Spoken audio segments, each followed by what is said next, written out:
So what we're going to do is we're going to learn how to count atoms, or how chemists count atoms. And the reason for this is atoms react with other atoms, right? So when we think about chemical reactions and how compounds are formed, it's an atom-to-atom kind of thing. So you don't need to know you have 5 grams of something or 3 grams of something. You need to know how many atoms there are. So like if Genesis and I, we're going to, I don't know, do something. I don't know what. What would we do? Get a soda, yeah, right? So it would. How many people would it take? It would take her. It would take me. But if you try to take 100 pounds of her, I'm not sure there is, and 100 pounds. 105. And 100 pounds of me. Well, you get all of her. We have to cut a foot off, and then you get like half of me. All right. Actually, let's I'll get all the details. But that would not make a very pleasant reaction, right? Like, oh, here's Dr. K, a third of him. It'd be weird, right? So chemicals are the same way. It's on a 1-to-1 level. It's not by the mass, it's by the numbers of atoms that are reacting. Okay, so we have to figure out how to do this. So to make sure we get the right number of atoms, right, and molecules to react, we count them by weighing out the appropriate amount of substance. Let's see where we're at here. Yeah. That appropriate amount, the thing we have to know is something called the molar mass. And that is the mass in grams of 1 mole of substance.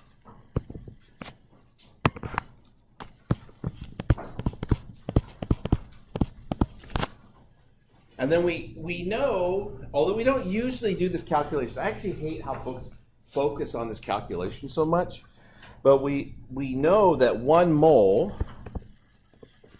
is 6.022 times 10 to the 23rd of a substance. So that's how we get to the numbers, okay? So for example, let's look at, we talked about carbon. Carbon, molar mass, if I look on the periodic table, it says carbon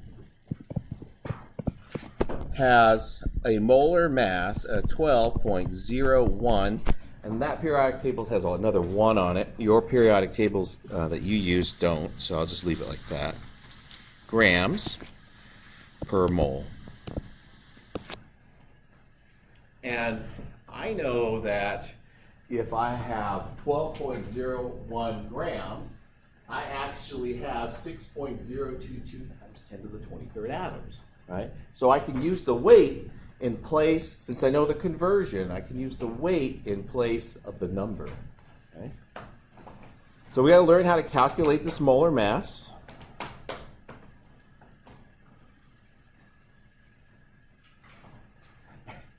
And it's pretty, here's an example of how you do it. This is a molar mass of KMnO4. What's MnO4 minus? Yeah, permanganate. Very good. Yeah, that's permanganate, right? So this is actually potassium permanganate, because K is potassium, not something else. In the Latin, it's kalium. In other, like Russia, that's still what they call it, so it makes sense to them. But you have to think of like where the names came from, the origins of the name. I don't know where we got potassium from, actually, but that is what we have. So to get the molar mass, I have 1, right, atom of potassium. I have 1 atom of manganese, and I have 4, notice there's a 4 here, of oxygen. So, in the formula, does that make sense, the formula? I have 1 potassium, 1 manganese, and 4 oxygens. Now, if I had 1 mole of potassium, it would have a mass, and you look on the periodic table, of 39.10 grams per mole. So these are all the periodic table numbers.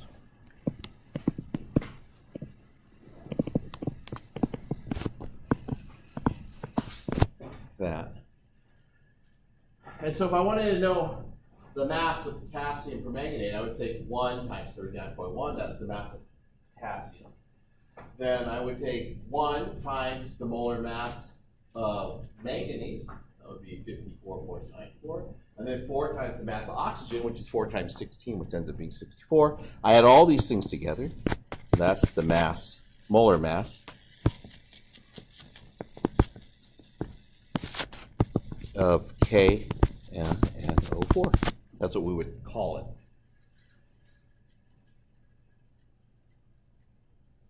It's a pretty straightforward calculation. They're all kind of like that, and we're going to practice a couple together. If I wanted, though, think about this. If I wanted 6.022 times 10 to the 23rd units, they're called formula units, but units of potassium permanganate, I'd have to weigh out this much. So I'd actually go to the balance, right? And I would weigh out, and when I got to 158.04 grams, I know I have 1 mole of that substance, 6.022 times 10 to the 23rd. If you find it useful to think about dozens, and you've done that analogy before, read the book. It's there. But I'm not going to do it, because that is like so much more than a dozen. Doesn't make sense. So basically, you just add the molar mass of them all. Yeah. Okay. Yeah. So where does like the 6.02? So this is true. This number is true for every substance when you have 1 mole. That is just how much it is. And I said last week, although probably just because it was at the end of the lecture, and I'm sure just went in your eyeballs now 2 years. Which is okay, because I did that a lot when I was in college. The way we got this number is we said we want, how to say this? We want to know how many atoms of carbon-12 weigh exactly 12 grams. We just wanted that to be a definition. Okay. So think about it like this, right? Now, let's say you can do this. You have 1 atom of carbon, don't scale. Look at that. Nope, that's not 12. 2, 3, 4. You do that until you have this many of them. It would weigh exactly 12 grams. Okay. And then we did this. We said, if that's how many it takes for carbon-12 to be exactly 12 grams, let's define every element on the periodic table, their mass, relative to carbon-12, 12. So hydrogen is 1.01. So if I counted out 6.022 times 10 to the 23rd hydrogen atoms, it would weigh a gram, just like its molar mass of the periodic table. So it's kind of a proportionality thing, and this is an experimentally determined number. So many people think, oh, it's 4 sig figs. But like I said, I think it goes out like 18 places as far as they've gotten, determining what it is as a number. It's like 18 significant figures. Nobody needs that, right? You do need about 4 in practice. But yeah, that's an experimentally determined number. Someday, maybe they'll get to the point where they say, we're tired of this, we're just going to define it as this number, and then all the molar masses will change. And you think like that, like the periodic table, every single number on the periodic table, you think they would never do that. They've already done it once. They used to say oxygen 16 was exactly 16, and the whole periodic table is defined like that. If you look at it now, it's like 15.9994, right? But they decided carbon was a better one, and so they shifted it all to carbon and then recalculated all the numbers. That's weird. That seems weird, huh? It's like somebody was looking for a job and decided this is what we're going to do. This will be my job. Okay, so this is what I want you to do. We're going to practice. You need C4H10 and K2SO3. What's SO3 2 minus? Sulfite, because it has 3 oxygens. Oh, you're right. I hope I'm right. I get it wrong sometimes, so you can correct me. And I'll start writing it up here.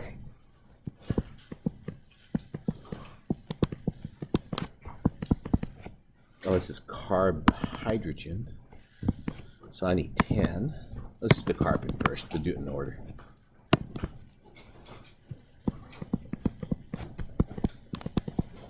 And just use the molar masses to the hundredths place. And if you don't want to write grams there, you could say U for atomic mass units, because that works just as well.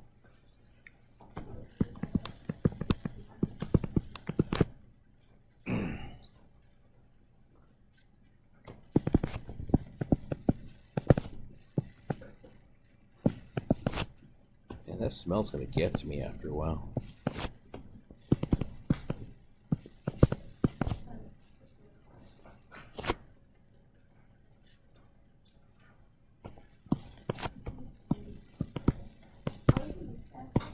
Atomic mass units. It's what's on the periodic table. But it's the same as the grams in a mole, so you can put G there too if you want to.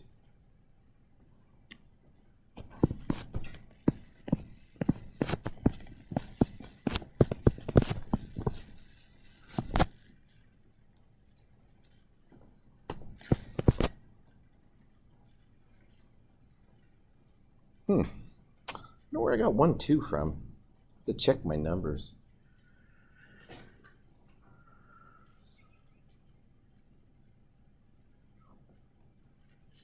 I think it's because I used different numbers than when I originally calculated these. I'll have to double check.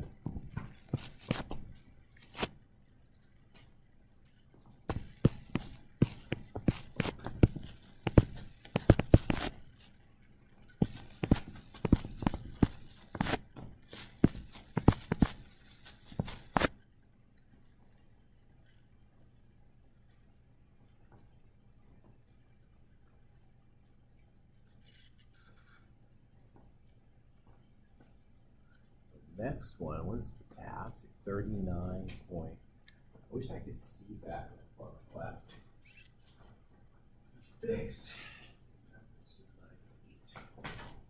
So 39.10, I think, is on your periodic table. So I'll use grams on this one, but it doesn't matter which unit you really use.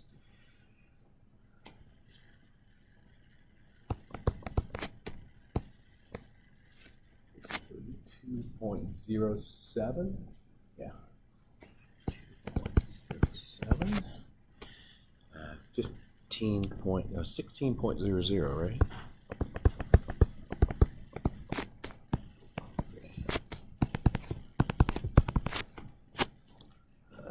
Let's see, 28.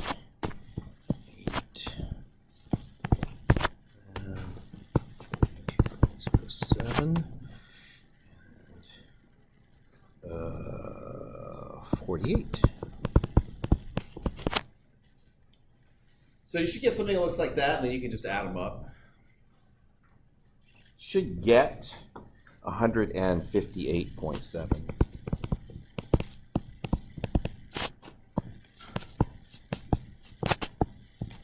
Or grams per mole. That's the mass of 1 mole of substance. So if I had, you guys okay with that so far? So should we be going off of the number that we have here? Yeah, I was trying to use the numbers I wanted in periodic tables. Do they use 1.08? Okay, yeah. Yeah, so if you had used the numbers off your periodic table, this is 1.08. I couldn't remember what Tro had in his book, and so I just kind of went with it. Oh, okay. Yeah. But I'll give you a periodic table on that test. I can post actually the cover page for the first exam. I give you a periodic table on a test, and you can see like what sig figs I'm using and what you should be using to get the answers. Yeah, so if I had 58.1 grams of this is butane, right, and 158.07 grams of potassium sulfite, I would have the same number of units of each, right? Why does this one weigh more? Because the atoms are heavier, right? Like, if you took Genesis's arm and my arm, we just chopped it off and weighed them, right? Mine would weigh more, so my arms are heavier. I'm made up of heavier units. So, yeah, let's just say it's all in the arms. Can you imagine with just like all in the arms, the weight difference? It'd be like Popeye. All right, try this one. And just write out the calculation. Don't calculate it, just write it out. Let's see how you guys do it. I'm going to show you 2 options. So I'll be writing 2 different ways to do that.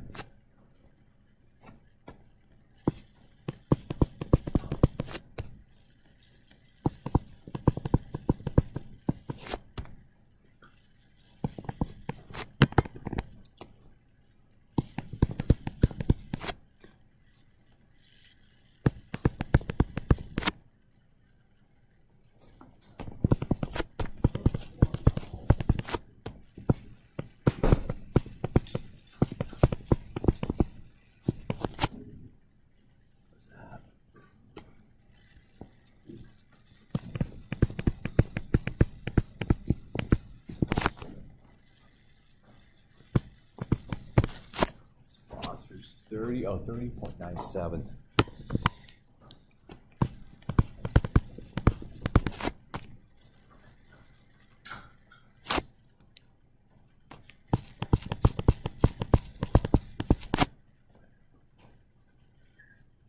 So that's what you do for that one.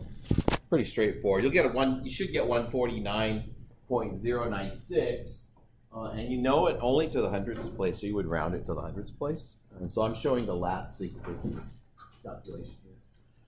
The other way people do these kinds of calculations is to go ahead and calculate this first. So you notice to get this number here and this number here, what I did is I distributed the 3 on the inside.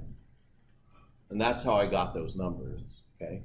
But a lot of times what people will do to be like more efficient is they'll calculate NH3, so they'll take 14.01 plus 4 times 1.008, and then they'll just multiply that by 3. Okay? That's another way to do it. And then you would add the phosphorus and the 4 oxygens to that. It kind of just depends on what makes you happy. I like doing it like I showed in parentheses. I do the stuff in parentheses and I write it down and I do the calculation. That way if I screw up, I can go back to see like where did I screw up. And there's fewer things to look at then. Okay, so this thing we call the molar mass. Its units are grams per mole, right? So if I want to convert grams into moles, how will I use the molar mass? How do I get the grams to cancel? Well, the grams has to be on the bottom, right? It'll be like this. And on top, I'll have moles. The number you get for the molar mass goes there. So it's where the grams is at? Yeah, so like if I said for 10 grams of potassium sulfate or sulfite, and I wanted to convert that into moles, I would use this number here, the 158.27, the 158.27 grams for 1 mole of K2SO3. That's where that goes. And then when you do that, then the grams will cancel appropriately, and then you end up with moles of potassium sulfite. Okay? If you want to go for moles to grams, what do you have to get to cancel? Yeah, you have to get the moles to cancel. So actually, this is just grams over moles, right? If you're doing potassium sulfite, the 158 would go here. But the number always goes with the grams. Okay. Now, Avogadro's number is the same kind of things, and I'll write it like this. Avogadro's number, 1 mole is equal to 6.022 times 10 to the 23rd units. So let's say the unit is atoms, then I need atoms at the bottom and moles at the top. And so the 6.022 times 10 to the 23rd goes at the bottom. The atoms will cancel, and I end up with moles. Maybe 1 mole. Yeah, and 1 mole at the top, yeah.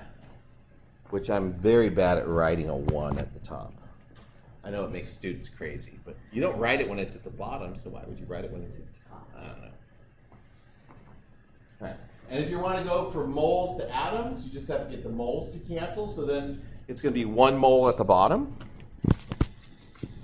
and 6.022 times 10 to the 23rd. And we're looking at atoms. If it was molecules, I'd put molecules at the top, but I'd put atoms at the top on this one.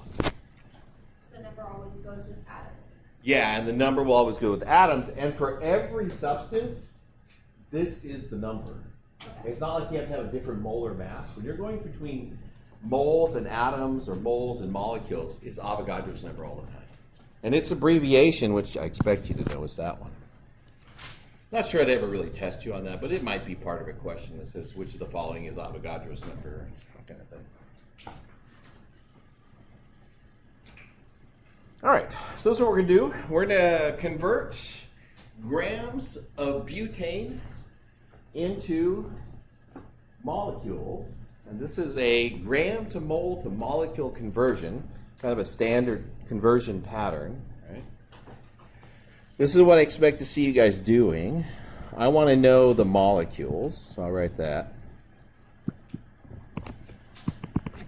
And then I'll say starting with 10.0 grams. Now butane is what we dealt with before. We calculated that one earlier. So that's C4H10.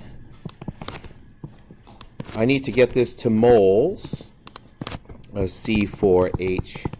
And then at the bottom, I need to get the number that goes with this.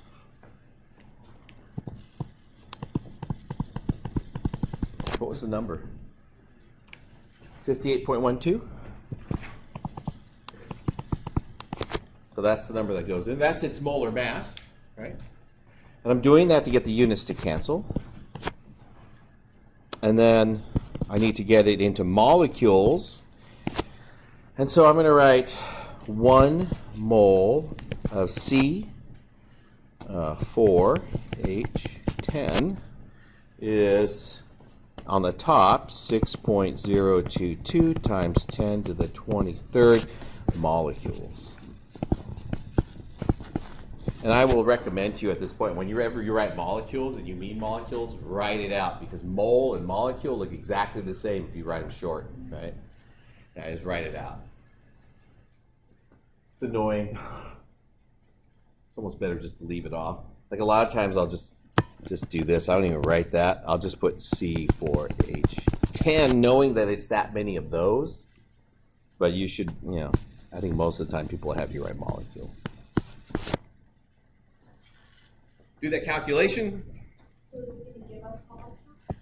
Yeah, so this will give you molecules. The moles will cancel of C4H10. You'll have molecules of C4H10. Oops. Do the calculation. It comes to 1.0361 4 sig figs times 10 to the 23rd molecules of C4H10. I try to, like I said before, I try to put the answers in the corner down here so you, like even if you don't have time to write it down, at least you can see it and read it. I meant for it to be a little smaller and harder to see. Because I can read it from here, but. Do you want us to round it? Yeah, so then you would round it to 4 sig figs.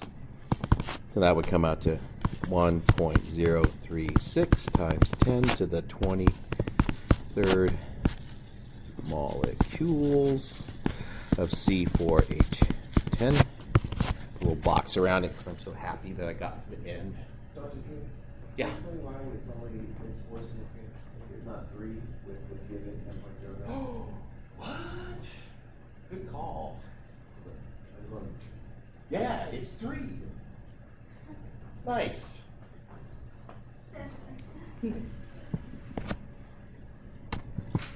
So then, oh, it's here. So we got to erase your box. Nope. I never did it. Actually, it's been recorded, so now I know I did it. That's okay. Perfect.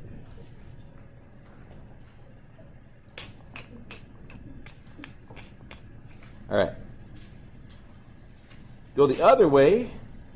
It's again, I call them gram to mole to molecule, but it's really just going between. Sorry. Get rid of this. I want to know the number of grams, this many formula units of this weighs. Calculate the moles and grams. Oh, I said moles and grams, sorry. All right, so let's do that. So I have 1.5, and I'm going to do moles here. 1.566 times 10 to the 21st formula units. So, the abbreviation for that is unfortunate, but we'll just go with it. So how do I know it's in moles? Huh? It's not. Yeah. Calculate the moles and grams of this many formula units of that. Yeah. Okay. Yeah. So let's say units or atoms or molecules. That's how you know it's the actual number. Yeah. And so we're going to use Avogadro's number, right?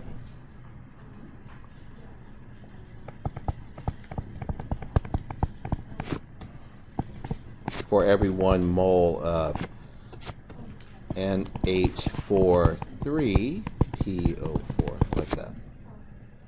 So if you cancel those out, the answer will be in moles. Better check my sig figs because I know people are watching now. Okay. I have 4 here, 4 here, so I'll end up with 4 in the answer. So that ends up being 0.014, oh, 04, sorry.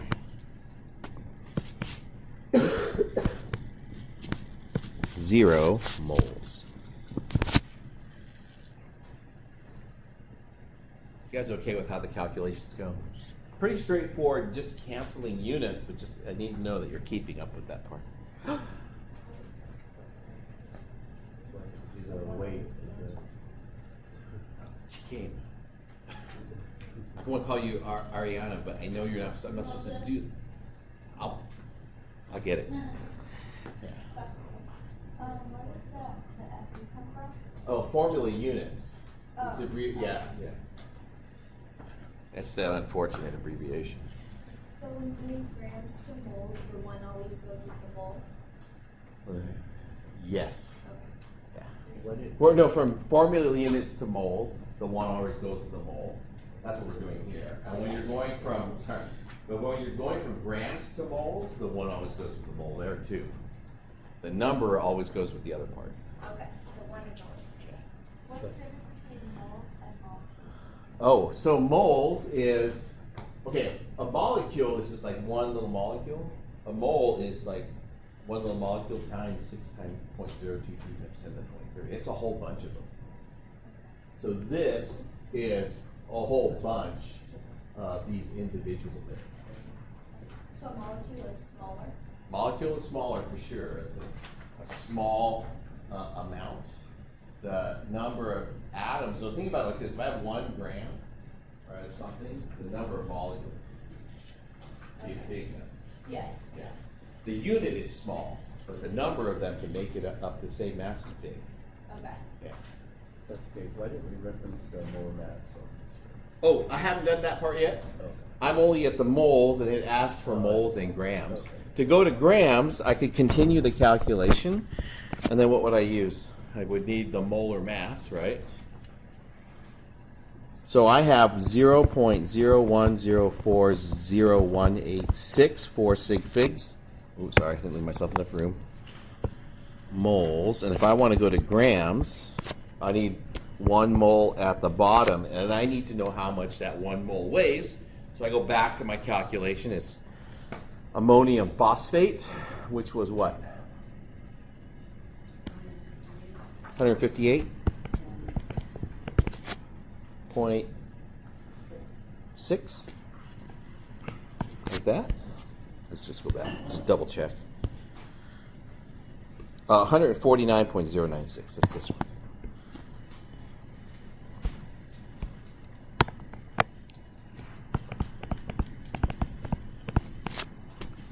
Probably sig figs there anyways. And grams. So that'll come out to 0.1457 grams with 4 sig figs.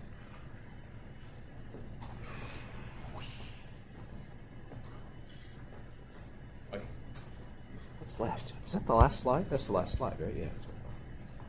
So that kind of wraps up all chapter 2. I expect, like, by Wednesday, if you're turning the homework in regularly, by Wednesday you should have all of chapter 2 done. Okay?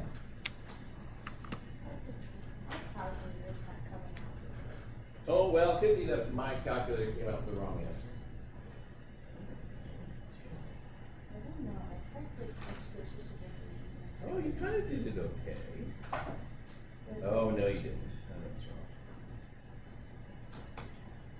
Yeah. Can I use yours as an example or not? Because this is going to affect a lot of people. So this, she typed this out. 1.566 times 10 to the 21 divided by 6.022 times 10 to the 23 equals, our calculator says that's 2.6, let's round it, times 10 to the 43rd is what it says. Now, you know if you take 10 to the 21 and divide it by 10 to the 23rd, it's not 10 to the 43rd, right? It would be 10 to the minus 2, right? So that can't be right. Does that make sense, guys? You guys, you know, if I said 10 to the 21 divided by 10 to the 23rd, that's 10 to the minus 2 because you take that. Okay, so this is what happened. She used this.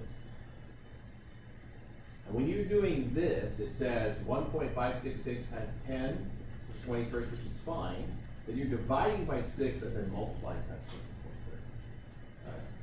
Use E or EE. Because what that does is it binds all, it basically puts parentheses around that and you'll get the right answer. So if you retype that, right? Instead of that, you just do that. You could delete that. And then you do this, that, hit enter.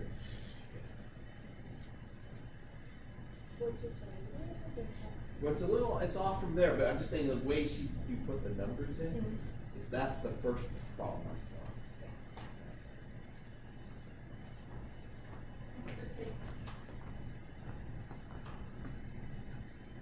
But this is that first number's wrong apparently, huh? Is that like 0.0026?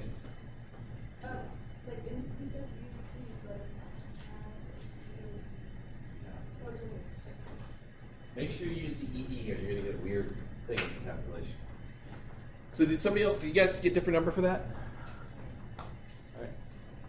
I get now. I'm looking at it on the calculator.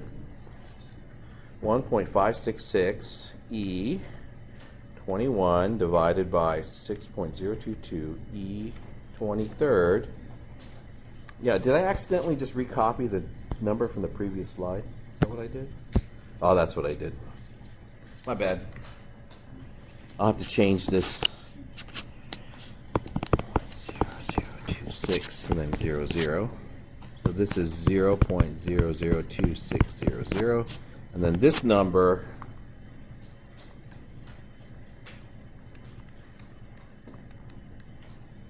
yeah, this comes out to be different too. I'll have to edit this slide. This is what I spent my summer doing, but I did make mistakes. I figured this would happen. All right.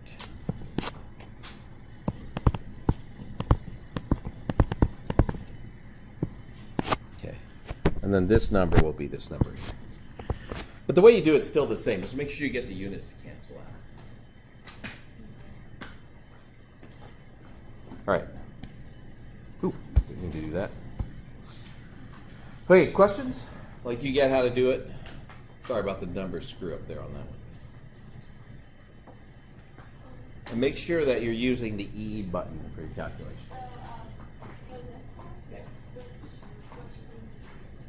Oh, okay. Well, would it for the top part to go to moles?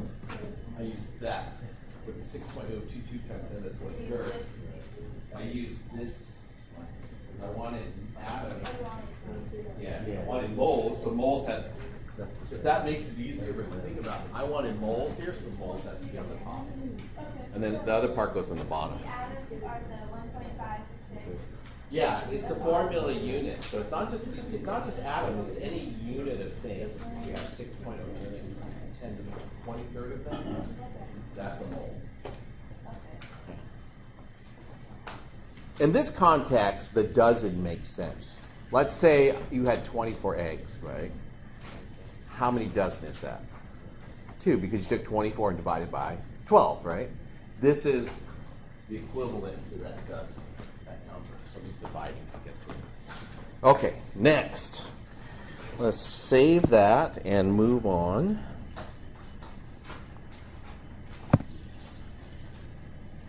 Good. I'll post that set of slides up this afternoon. And now, chapter 3. When? Oh, beginning of lab. Yeah. So like in 45 minutes, just shish. And that's the memorization quiz. You guys, how many of you didn't know there was a pre-lab quiz? You all figured it out by today? Pre-lab quiz online. If you didn't figure it out, there's still like time. I'll let you do it. Can I take it again to get up to 100%? I know there's 3 tries. I think because you did it early. When did you do it? Yesterday. Yeah, I think I already bumped it up. Oh, really? Yeah. Like if people did it before midnight on Sunday, I looked at it and I went the next score up. Okay. So if you had 4, you got a 5. You had a 5, you got a 6. I think I had a 5 out of 6. Then you ended up with 6 Okay. because I just moved it up one because there's 6 points on it. If you do it early, in time for me to look at your answers to make sure everything's going okay, I'll give you a few extra points. Just the way it is. Well, it was actually like a third of a point, but you know, out of 1,000, that's a lot. Well, it's not, but yeah, as long as it keeps going up instead of down, you're good. All right. Okay, so we're talking about types of compounds. This whole chapter is on molecules and chemical equations. This used to be really long. I don't think it's as long as it used to be anymore, but let's go ahead and talk about it. We're talking about molecules, compounds, and chemical formula or equations. So there's 2 types of compounds. Broadly speaking, there's ionic and there's covalent, okay? Covalent is the easiest to recognize because it's all nonmetals. So if I gave you something like ammonia, right? NH4. That's this common everyday name. NH4. Oh, sorry, NH3. That's ammonia in my book. You would spot that that's a covalent compound because there's no metals in it, right? There's nitrogen and there's hydrogen. On the other hand, if I had calcium oxide, right, then I would know it's ionic because it's got both a metal and a nonmetal.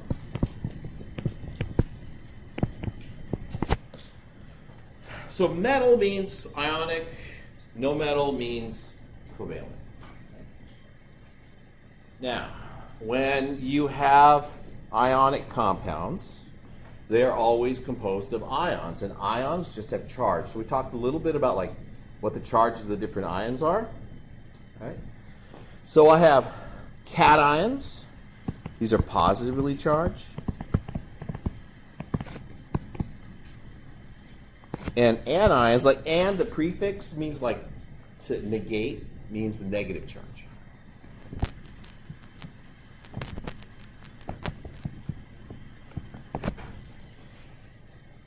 Almost always, like the hydrogen is the weirdo that makes me say almost always. But almost always, right, cations are metals. And anions are the nonmetals. And most of the polyatomics. And we talked about the polyatomic ions. That's what you memorize in the memorization test, quiz, or whatever you want to call it. Okay. So there's cations and there's anions. Let's see, what else do I want to say about that? How do things become cations? How does calcium make a +2 ion? It loses electrons, and the nonmetals gain the electrons, right? So we often say metals are losers, right? Because they lose the electrons to the anions, take the electrons, and have a negative charge. So first thing you got to be able to do when you talk about types of compounds is be able to identify the type of compound to know whether or not it's a metal or a nonmetal. I mean, an ionic or covalent compound. Oh, one other term I want to throw out there. When we're talking about covalent compounds, this is actually what we're talking about when we say it's a molecule. Okay? Those are molecules.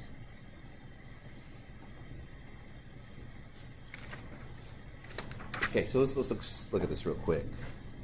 Don't know if I'll be able to do this or not. See if I can grab this bit of text. Nope, I can't grab that bit of text off. Let me try something. Can I do that? No, can't do that either. I want to see if I can grab the text that's on this slide, but I don't think I can. No, okay. We'll pass on it. Not a big deal. So like I was saying, right, metals will lose electrons and nonmetals will gain them. So if you look at sodium, right, sodium, right, it has Z is equal to 11. So a neutral sodium atom will have 11 electrons, right? And then chlorine has 17.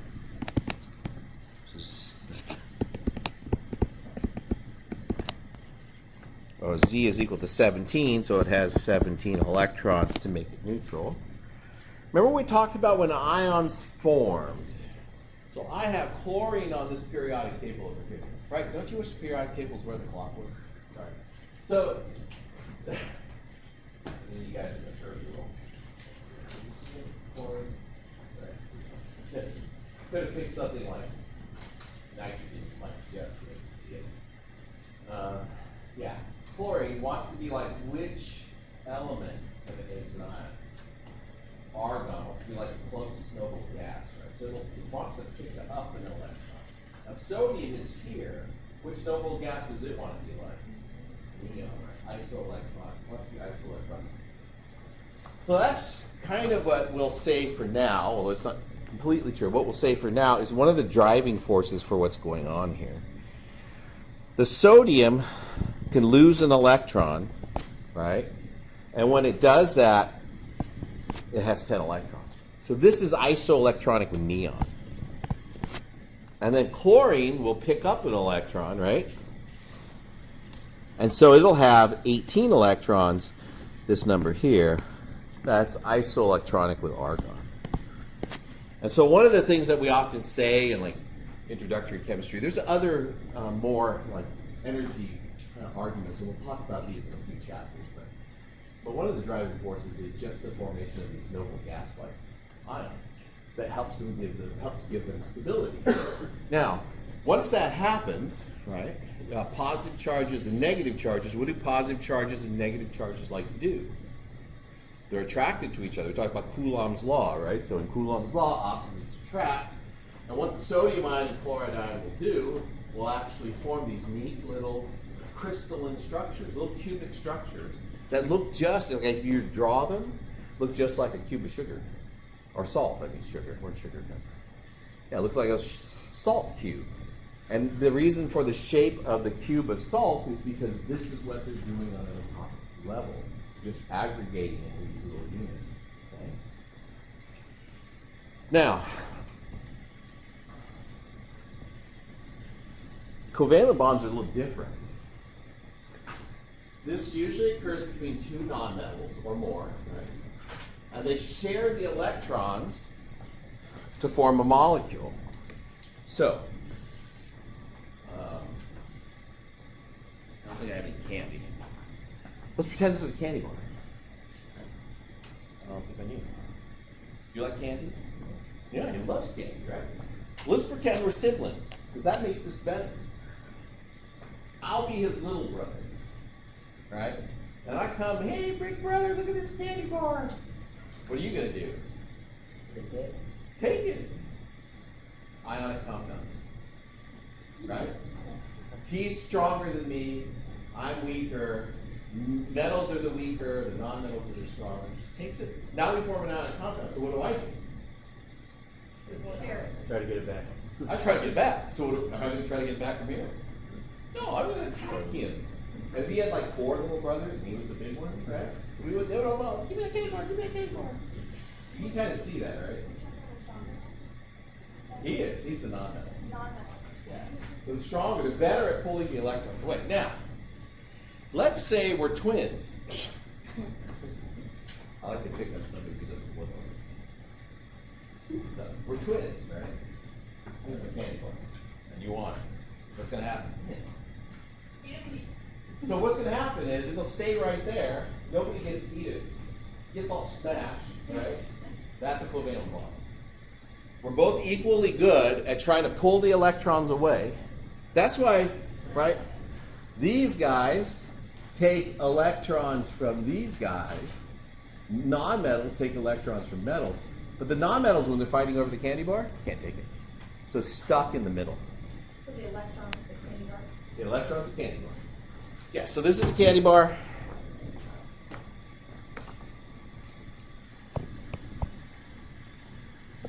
And let's say the electrons are not exactly in the middle, right? Or it's like over here, that's the candy bar. Ultimately, it's going to end up in between the two. Because that is where they're going to be pulling on it the hardest. That's actually how a covalent bond forms. This would be a molecule. Most stable means the best arrangement.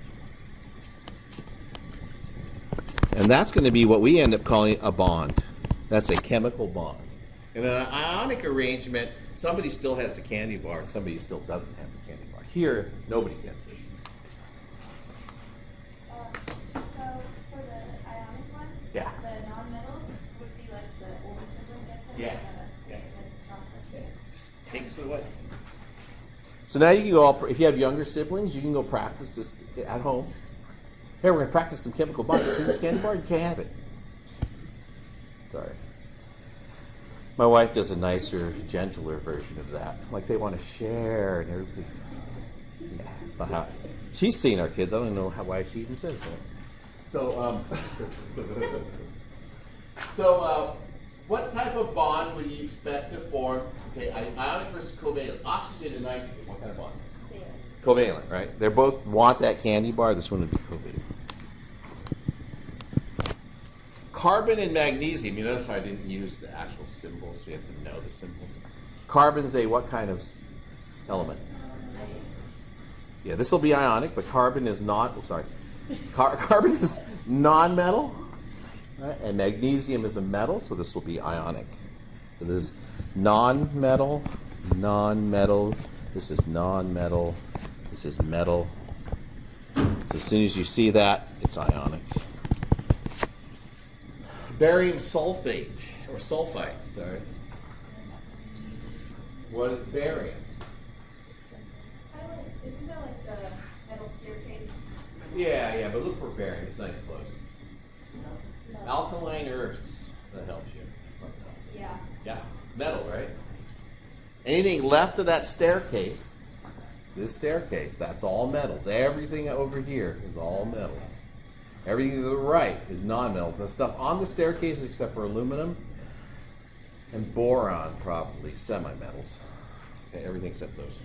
Okay, so metal. What does that tell you already? It's ionic, right? Sulfite, polyatomic anion. Like SO3 2 minus, right? So that means it's an ionic compound. But once you see the metal part of it, you know it's ionic. Oh, moving on.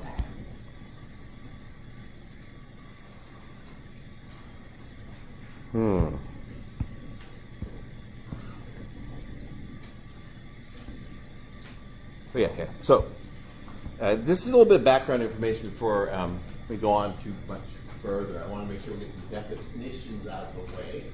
So an empirical formula is the simplest formula. Let me just put that.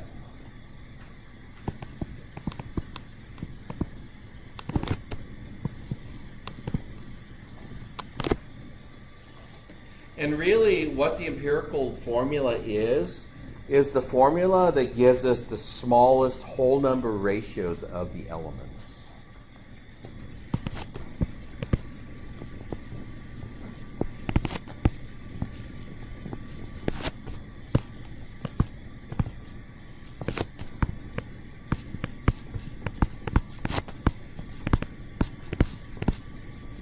And I'll show you what that means here in a second.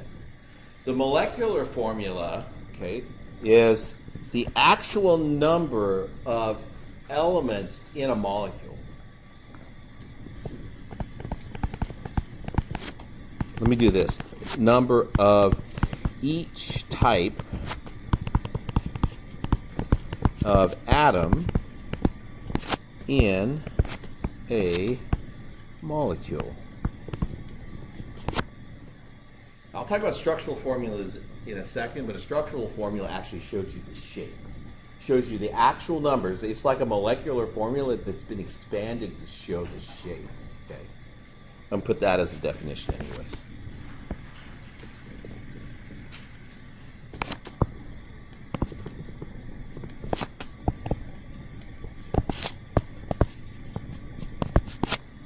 The shape. That's what we mean by the structure. And we're going to get to know more about shapes later. I'm just trying to fit it into where your brain is at. Okay, so example of a molecular formula would be glucose. C6H12O6.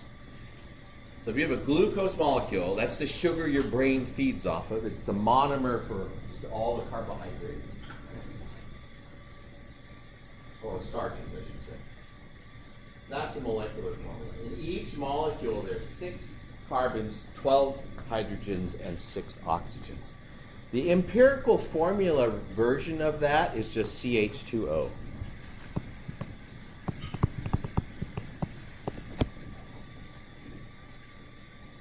Because if you think about what 6, 12, and 6 mean, it means the 1 to 2 to 1 ratio.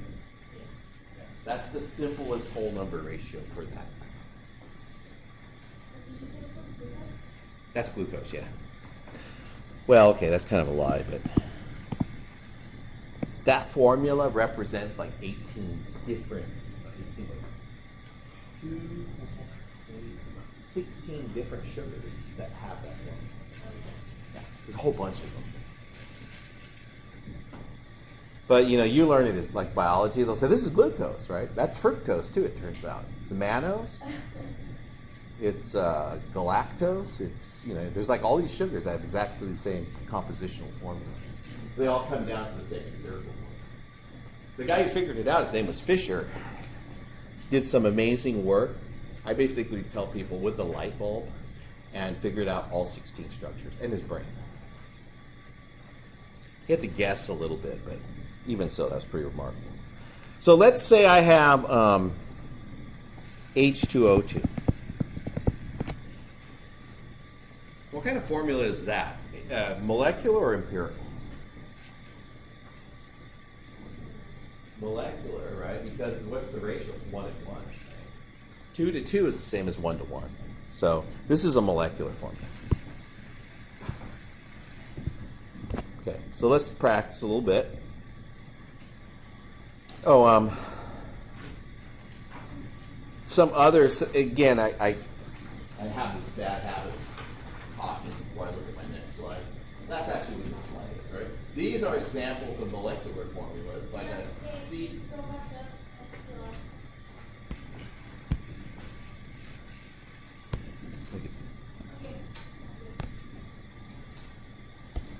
I thought about doing this. You need to see that. That's what I need to see. My eyes get tired. Oh, yeah, so these are some more examples, empirical formulas, CH2NH2, and these are molecular formulas that correspond to it. C2H4 is ethylene, or the plant hormone, and this is hydrazine, which is the used in rocket fuels and stuff like that.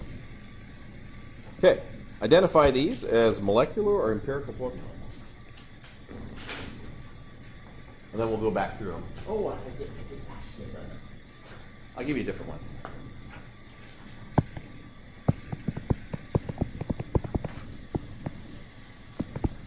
Oh, sorry. 22O11.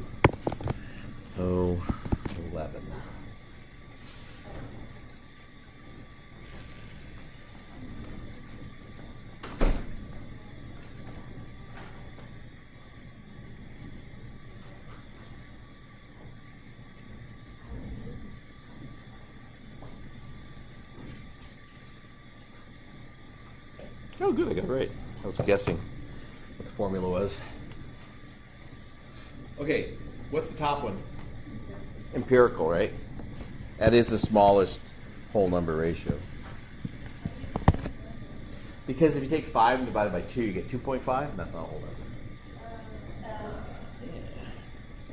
That's the simple way. It has to be an exact ratio. Yeah. Whole number ratio. What's the next one? It's molecular, right?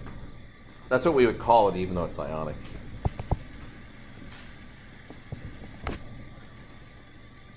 What's the bottom one? It is also a molecular formula. Oh, that's actually sucrose, like table sugar. That's the formula for table sugar. So how would I do that if there's 3? Like one Oh, well, the I divide by the smallest one. To both. Yeah, into both, and it doesn't come out to a whole number, so it must be a molecular formula or an empirical. Oh, sorry, that would be an empirical formula. Sorry.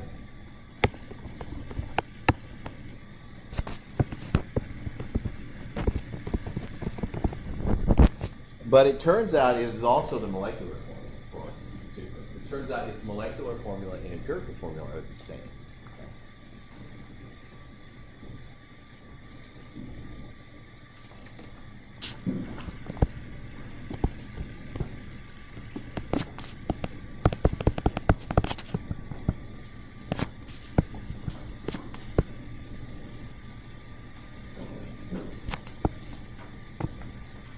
Yeah, so for sucrose, it's actually the same.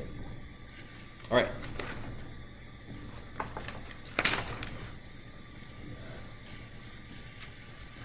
Just to give you some examples of structural formulas, although we're not really at a place we can spend a lot of time on it.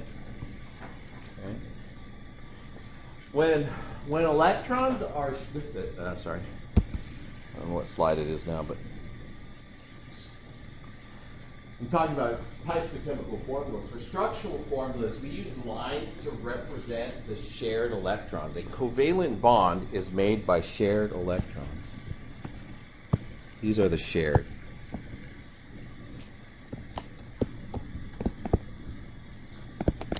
That's the candy bar. All right, so when you have a pair of electrons between two atoms that are trying to share it, we draw that as a line. And what a structural formula tries to do is show you the shape of the atoms in their relationship to each other.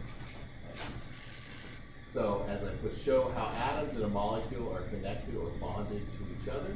Also trying to designate some sort of shape usually. So, but you can end up drawing it 2 different ways. Actually, you can think of more ways, right? We'll learn about what this actually looks like in like 7 or 8 chapters. This is actually closer to what it looks like. This sort of zigzaggy shape. But yeah, it actually shows how they're connected through covalent bonds. Okay. So the type of formula you use really just depends on what you're trying to communicate about the compound. If you want to just know what the ratios of elements are, then you can do the empirical formula. If you wanted to express the exact molecule, use a molecular formula. If you want to show the shape or the structure of the molecule, then you use a structural formula. And those are structural formula, like I said, we'll talk about more. But the empirical formula is, in essence, the least amount of information you can communicate, really. One other thing that people use is molecular models. We'll have a lab on this later. Molecular models actually are the most accurate way to convey information, but it's also the most abstract. And in chemistry, we have a color code. Hydrogen is usually white, carbon is black. Nitrogen is blue or teal, I don't know what that color is. Phosphorus is bluer than nitrogen. Oxygen's red, fluorine's yellow, chlorine's green. Sulfur is also yellow. Bromine is usually brownish. Is that black? Yeah, that's black. Shiny. But we actually have model kits, and the model kits have little spheres for each one of these, and each one of them has a specific number of bonds, holes for the number of connections it can make to other atoms. And so later in this semester, one of the things you'll do is you'll learn how to draw the structures, the structural formulas, and how to then create the models out of them to see their shape. Fluorine, that's kind of like a light yellow. Yeah. Yeah, and sulfur's a darker yellow. Sulfur is the yellow you think of as yellow. Like yellow. Maybe not quite that orange, but more yellowy.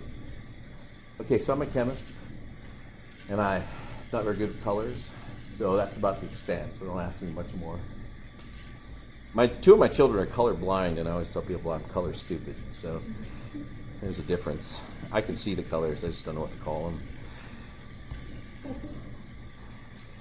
And then another type of model, another type of model, there's ball and stick, and then there's space filling to actually show like how much space the different atoms take up when they're connected. So this would be a molecular formula. This is a structural formula. This is a ball and stick. I didn't say much about that, but that's the kind of model we'll build. And then there's space filling, which actually shows how much volume the atoms will take up relative to each other on a structure.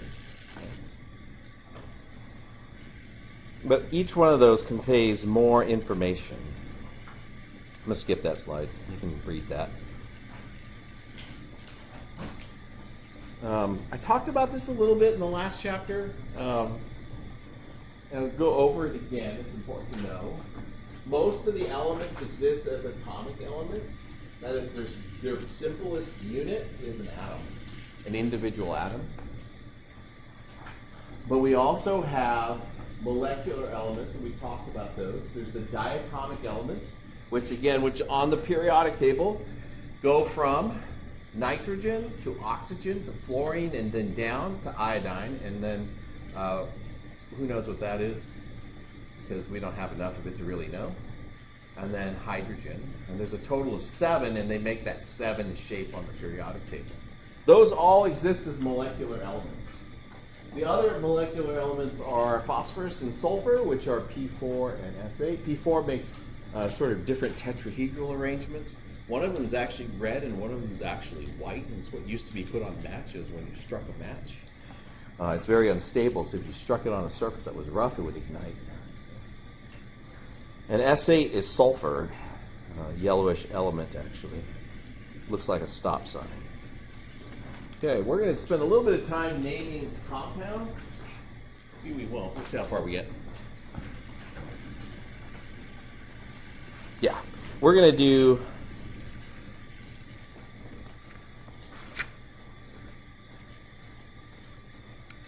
I'm going to go a little long in the lecture, I think is what's going to happen. I'm going to get a little bit into ionic compounds. We'll take a break here, though, because I know it's a lot of information. In the naming of compounds, the way the names break down is the first thing you have to identify is whether or not it's molecular or if it's ionic. Okay? Molecular elements are by far the easiest, or molecular compounds are by far the easiest to name, and we'll do those first. But molecular is all nonmetals. If it has a metal in it, then it's ionic. The rules for naming those are different. So we're going to do the naming of those separately. The one thing about molecular compounds is that it includes the naming of acids, and so we'll have to get into that, but we'll do that later. So, binary molecular. What does binary mean? 2, right? Like binary star systems, 2 stars that go around each other. When you count in binaries, it's zeros and ones. Okay? two different elements. Here's an example of a binary molecular compound. And it has 1 nitrogen and it has 2 oxygens in it. The way you name it is you use a prefix.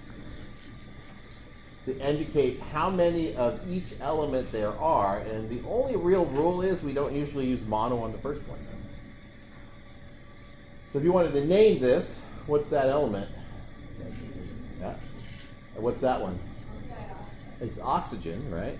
So we ended in IDE. The second one always ends in IDE. So it's just nitrogen dioxide. The order in the name is as you see it written in the formula. So you just read the formula and that tells you what it is. So this is nitrogen dioxide.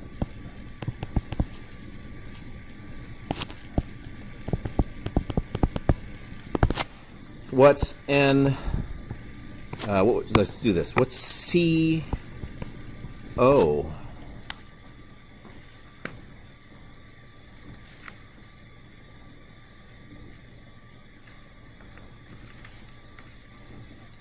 What would you name? What's this element? Carbon. But there's one of the second element we use a prefix. So what's the prefix for one? It's mono, right? So we don't want to put two O's in, so we usually drop the vowel at the end of the prefix, so it becomes carbon monoxide.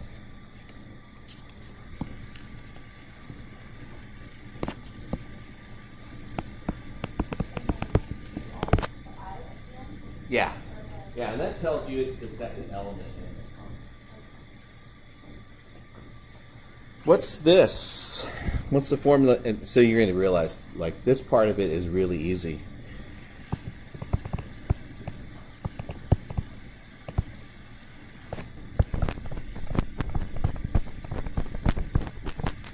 What would that formula look like? N2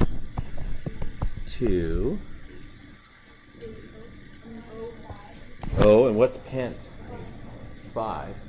Right? So pent. Sorry, I wrote pent down there.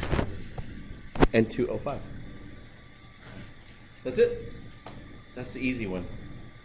We're gonna do the harder one now. But binary molecular, you look at the formula and you read it in order and you end it in IDE. You use prefixes to indicate how much of each there is. The only rule you have to remember is we don't usually include mono with the first one. That's why it's carbon monoxide and not monocarbon monoxide, right? You guys are all familiar with carbon monoxide, that gas that kills in the night and all that stuff. Yeah. My wife has a good story. It almost killed her. Yeah. So if you have one of an element, you can use it with the second one, but not with the first one. There is also a weird rule that goes along with that, but we don't usually cover it. Okay, we're going to do ionic compounds. Okay. So first of all, let's learn how to name the monatomic ions, okay? So we're going to do monatomic ions.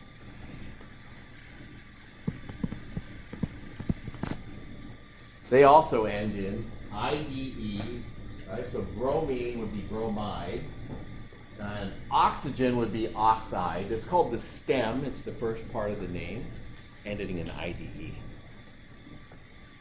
So if I had sulfur, what would it be? Sulfide, right? So these are the monatomic anions. They'll all end in IDE. Now the monatomic cations are easy. Calcium ion is called calcium ion. Sodium ion is called sodium ion. Okay, so that's why it's not up there. It's like, it is what it is. It's just exactly what you say. Now the polyatomic anions, there's 4 different endings that it can have. Right? One of them is IDE. So for example, hydroxide.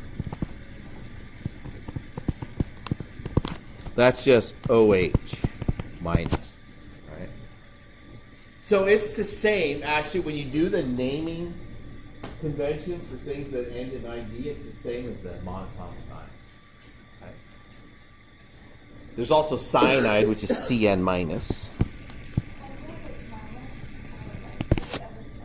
Oh, we're just, right now, we're just dealing with the anions. Right? But like for the cations, most of the time the cation is just the name of it. So if it's like sodium, it's sodium. Potassium is potassium. But for the anions, we always change the suffix.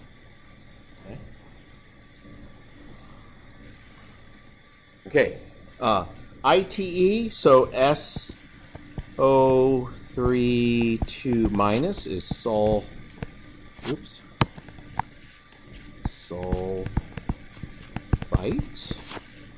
right? And then ATE would be SO4, 2 minus. Remember the 8s have more oxygen than the ites. So for anions, there's basically 3 endings, but there are the monatomic ions that end in IDE. There are polyatomic ions that end in IDE, and then it's iodinated. Those are the suffixes. Why does it have the high? Where's that? Why is that Here? the high? Hydroxide? That's just the name of that ion. Yeah, it's the hydrogen oxides or hydroxide. Oh, I see what you're saying. Why is the minus in front instead of the back? Because that's old chemist habit. The negative is actually associated with the oxygen. The anion part of it, right? Like oxide by itself is just O2 minus. If I put a hydrogen on it, a hydrogen is an H plus, I get OH, right? What's the charge if I add these two together? Still minus 1, right? But the charge originally was and still is on this oxygen. So that's why that happens. So most of the time when you see hydroxide written, the negative charge is with the oxygen.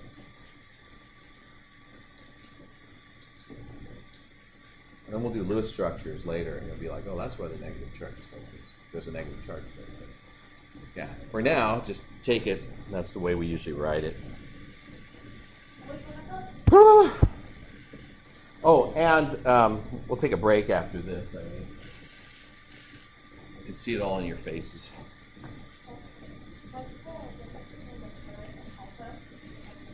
Okay, I'll do that real quick.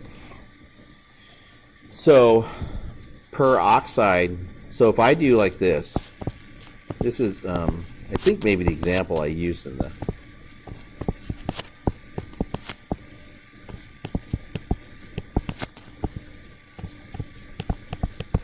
okay. Which one of those is bromate?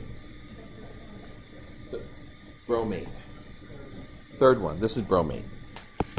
And you know that because it's, if you did, depending how you did it, but it's the one that's right here. So it's T43, it's part of the 3, or if it's the one in the outside. Those are all 3. So this is bromate. So that's bromate. Okay. If you have more oxygens, that's the per.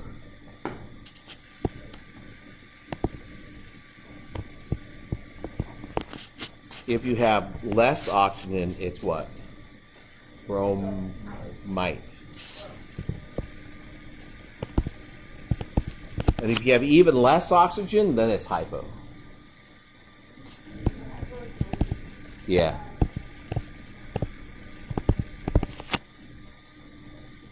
So that's how that works. There's bromate and bromite, but then there's one with even more oxygen, so we call it perbromate.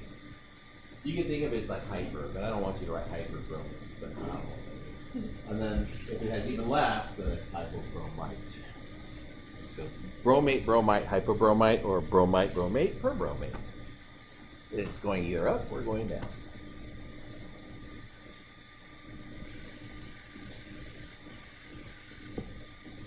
I don't know, can I move it? Some people writing. You're about to die right there.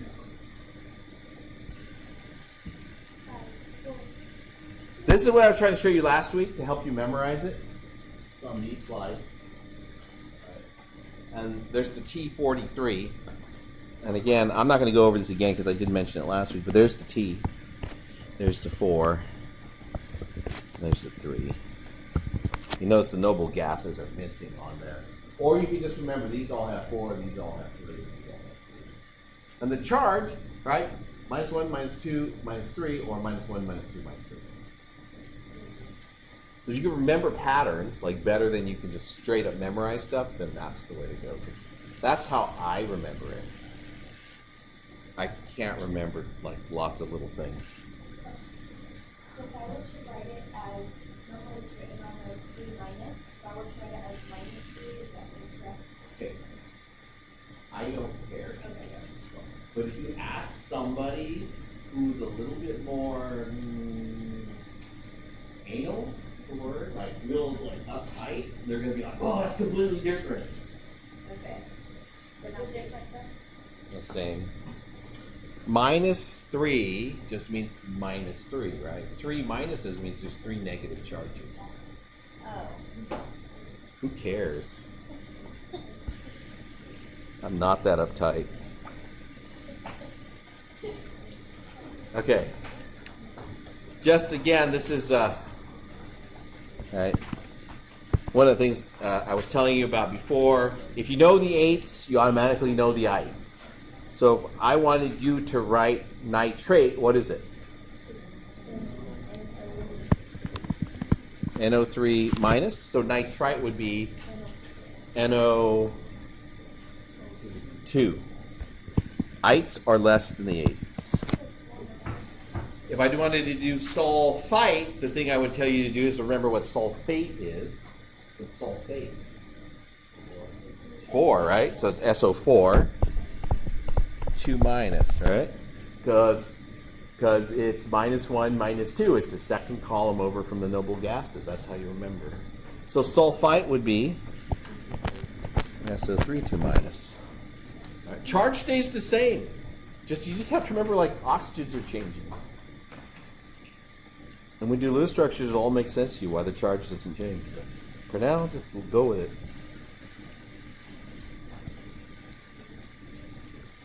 So if I wanted to do perbromate, I would remember bromate, right? Bromate is BRO. Oh, that's horrible. BRO3. What's the charge? The periodic table is -1. I always look at it even though I know it. So perbromate would be BRO4 because it's more. Same charge. Now this one, I want to know hypoiodite.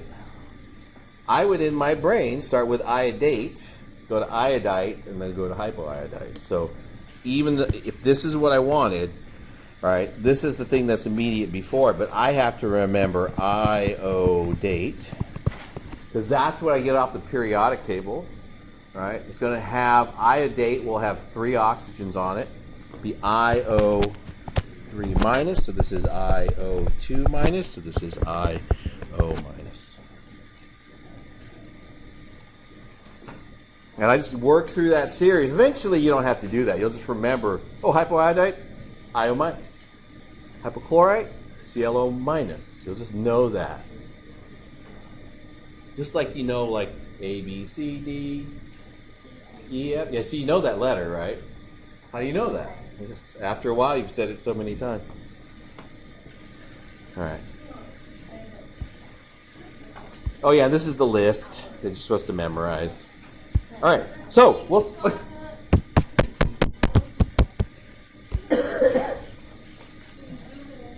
This one? Okay, we'll pause, have some caffeine. So real quickly, I want to talk a little bit about ionic compounds, and then we'll get into writing chemical formulas right away, and then we'll do the quiz, and then we'll start the lab. Yay. I'll hand you, turn your notebook, turn your notebooks in, I'll take a look and see if they're okay, that kind of stuff. I was supposed to do that. I was too tired. Okay. Oh, what about Yeah. the experiment and the worksheet? Worksheet and experiment. The worksheet's due on Wednesday, but the experiment due Today. Wait, which one is it? It's the one that we were just doing the. Yeah, that's due today. Okay. It says on the announcement. Don't make me think about those things. I wrote them. It took me long enough to write them. Like last time we did it in the beginning of class. I know, forgot. That's how bad I am. Okay, so here we go. So there's 2 types of cations, and we're going to talk about just ionic compounds. The cations for ionic compounds, there's 2 types, okay? There's the type 1s and the type 2s. Now, that nomenclature, calling it type 1 and type 2, that's just me. That was actually, Tro used to talk about type 1 and type 2 when his book first came out, and somebody told him that's stupid, and he got rid of it. But it makes it so easy. So type 1 has one type, only one kind of charge, okay? So sodium, right, always has +1. That's a type 1. It never has +2, never has -1. Right? So type 1, there's only one cation. Type 2 can be more than one. And you know it's type 1 if it's in groups 1A, 2A, scandium, and then silver, aluminum, cadmium, gallium, and zinc. So look at what that looks like on the periodic table, because that's the easiest way to remember it. Right? 1A, those are all +1. This is what we talked about a little bit last week. 2A, those are all what? +2. Scandium is what? 3, because it's in 1, 2, and 3. Aluminum is in 3A. That's the only one that's up there, then we stop. 3A, it's 3, okay? And then it's aluminum, gallium, actually indium could be in there, cadmium, silver, and zinc. It makes a triangle like this, okay? Zinc's charge is 2. Silver charge is 1. You see the 11 and the 12, just ignore the first number. It's the 1 and the 2. Everything else is type 2. Okay, so type 1, group 2, scandium, and then that triangle. And if you can't remember the names of them, just remember the triangle starting from aluminum. Like that. Okay? Aluminum and silver. Yeah, aluminum, zinc, cadmium, silver. And then gallium's in there, and you can put indium in there too. Right? Just make a triangle with a little triangle. And those are all always either 1, 2, or 3, depending on what group. Then there's the type 2s. Type 2s are everything else. So like iron, for example, can be iron 2 or iron 3. That 2 different ions. Now, how do you know which one it is? You have to be told. You have to be given information to know that. Okay? And then there's the ones that are polyatomic. And these are the 2 polyatomics you're expected to know. This one is mercury 1. This is ammonia. I know mercury 1, but there's 2 of them. The average charge, though, there's +2, but there's 2 of them, so each one's +1. So that's where that comes from, mercury 1. Okay. We'll practice that a little bit. What would you call that one? Type 2. Well, it's type 1 or 2? Oh, it's type 1. It's type 1, and then it says type 1, but it's a calcium ion. I just went right past that. I said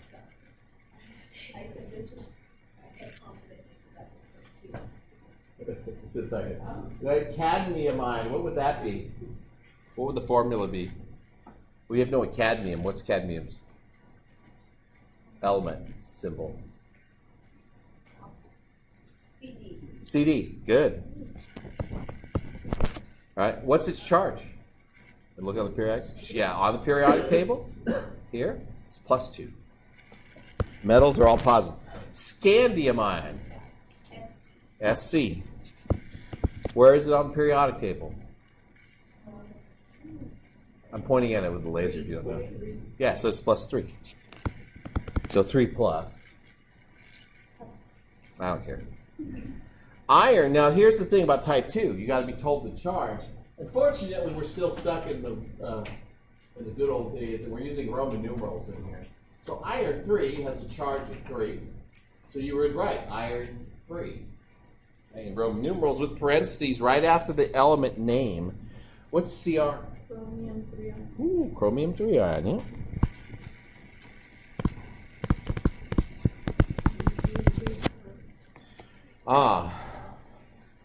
Manganese, Mn, because Mg is magnesium. So that's okay. I'm not dogging on you. I'm just like, it is what it is. It's kind of nice that you say it, though, then you're embarrassed and you'll remember it. Yeah. Right? That's kind of good. So try to get over the embarrassment quick and get over the remembering it. Get into the remembering. Mn? Now, right? It's 2 plus, right? So you write 2 plus. Vanadium. V is V. I did that one just because it was V and V. What's V mean? 5. Yeah. So that's how you would do that. All you have to do for the type 2s, you have to be given like some information. You got to be given the charge to write the name, or given the name of the charge to write the ion. I like type 2 better. Well, to you, they're all type 2s. Doesn't matter. Oh, I should not have gone there. Went too far. I went too far on that. Okay, I'll buy you candy for that. Ooh, it was. My wife made the mistake of sending me to Walmart with my daughter, and my son I took along. He wanted to have movie night. What? Yeah, he wanted to have movie night, so we had to get. I said, well, if we're gonna have movie night, we have to have snacks for a movie, right? So $80 later, we got a lot of snacks. I could bring candy in. I got a lot of candy. $80 a snack at Walmart is a lot of snacks. Yeah, we bought some cosmetics too, apparently. I wasn't paying attention. My daughter bought a lot of stuff, but I bought candies, licorice, Pop-Tarts, all kinds of good stuff. Well, I bought some vegetables too, just to throw people off the trail a little bit. Vegetables? Yeah, I did buy vegetables just so people wouldn't completely think this is completely weird. You bought so much candy, but yeah. I think 4 bananas doesn't count. All right, so yeah, I told my wife, wrong person to send to get supplies. So calcium and chlorine. Okay, so this compound will be called calcium chloride. When you want to write the formula for it, all you have to remember is this: they're electrically neutral. Compounds are electrically neutral.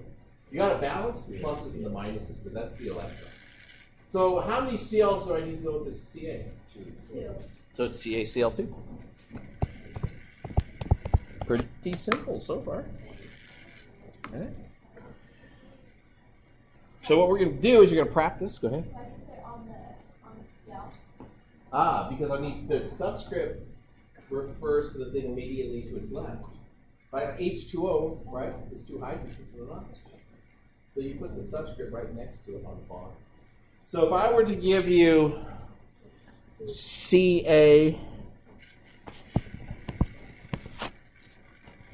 and O and ask you what compound they would make, what the formula would be, what do you have to figure out first? Their charge. So calcium would be 2+, because it's already given to you. It is a type 1, so you can predict that.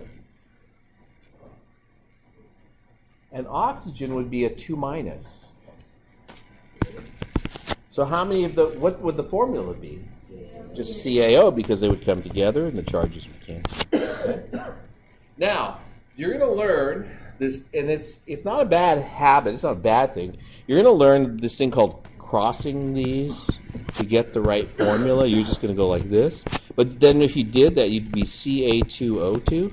And then what you have to do is you have to simplify that down to CaO to get to its empirical formula. So just remember that if you do this crossing charge thing, to look to see if you can simplify it down, because if you can simplify it down, that's actually the formula that we're going to use would be this one. Okay?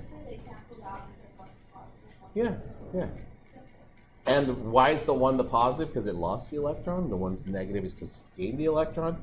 And that's why we have to have them balanced out, because we have to have the electrons go from one thing to another thing. You can't have just electrons roaming wildly.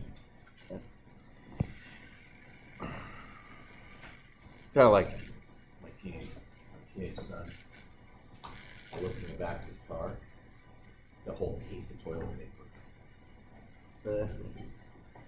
I said nothing. I just said, I found your toilet paper. And he just looked at me and goes, nobody needs that much toilet paper. Okay, you know what he did with it, right? It was a whole case, and there was only like 4 or 5 rolls left, so somebody's house must have been completely covered. So I just sort of acknowledged that I found it, and he just kind of giggled a little bit. Okay, we're gonna do these formulas. I'll help you with the first one. What's Be? Charge? 2+. How'd you know that? Periodic table, group 2, right? And then we did oxygen already, so that's O2-. So write that formula. So go ahead and work your way down that whole thing.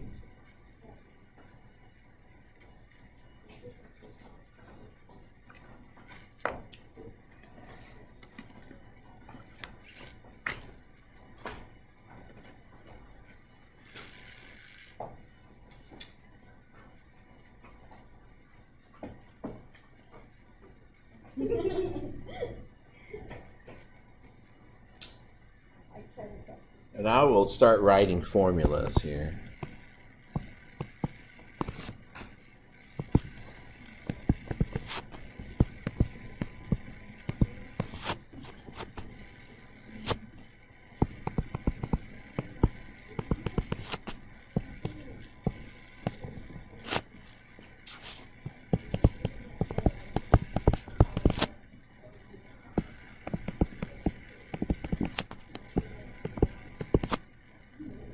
So I wrote some stuff up there, some notes. But if you have questions, I'll come by and answer them. Oh yeah, so with these, you have to be full. That's the rule. These. Because these all want to lose one point. So these ones here will know this by words. All of these will know. They all want to get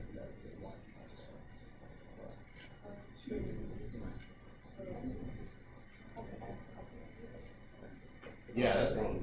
In the polyatomic ions, you just memorize.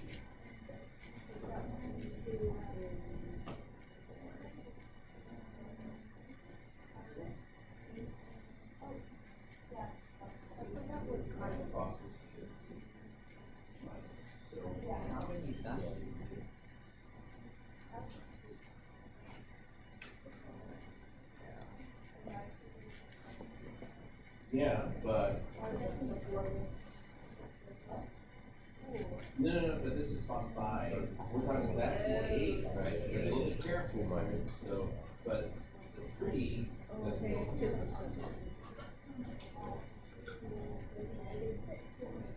Yeah, because you need 2 of those. Which one do you need 3 of? 3 of these to balance. Yeah, and that's what this whole little thing here means. That you can just take the charge, the number, this number here, and put it here. And this number, you can put it here. And then you have to simplify. Okay. A B? I'll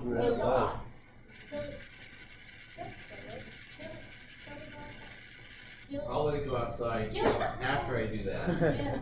Oh. Gross. Thank you. There's like a hive or something up there somewhere. You might have if you're allergic. No, just crying. Just crying? Dehydrated. Whatever. A mess on the floor. Okay. Whatever. So a beryllium oxide looks like that. Copper, 1, phos, 5. All right. What would that be? What'd you get? No, Cu3P. Because IDE is monochrome. It's the ites and the A's. And look at the suffix. This is what you have to do. Look at that suffix, and it tells you what kind of ion it is. IDE is just phosphorus by itself. Now this is a polyatomic. So then you have to go to your memorized list, and this is CO3 2 minus. You have to know that. Okay. What's the, it's just CO. That's it, you don't have No. That's just the ion. Now you want to write the formula, right? So how would you write the formula for that? You would write iron, and then you put 2 of those, parentheses, CO3, 3. Like that. And I took this charge here, and I dropped it down here. This charge here, dropped it there. And if you think about how that works, right? This is 3 pluses times 2, right? And this is 2 minuses times 3. And those will balance each other out. That's how that works. How do you know that the FE is 3 plus? Well, what's this number here? Not tall enough. No. He was trying to point it with the shadow. Yeah. It's funny because I think I can reach that, and then I go like this, and I go, man, I'm short. So this is Fe3, right? And this is carbonate. And that's just like, You have to know carbonate is one of the ones you have.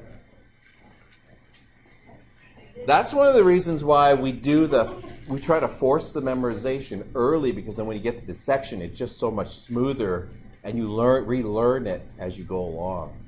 Okay? That's the whole point of the memorization quiz. What's this, right? Aluminum is 3+. Again, I get that from the periodic table where it's at. And then oxygen is 2-. And I get that again. It's oxide, so I know it ends in ID, it's just the element. It's a -2 charge for the position on the periodic table. What's its formula going to be? 2 aluminums and 3 oxygens. And it, like, you can't reduce this down at all. Just like you can't reduce that down. Huh? Yeah. Now you get it. Now the light bulb. Woo! Well, you know, a lot of people make it more complicated than that. That's it. Good luck. That's all I'm going to say. All right, we're done for today. That's about where I wanted to get through. Quiz time.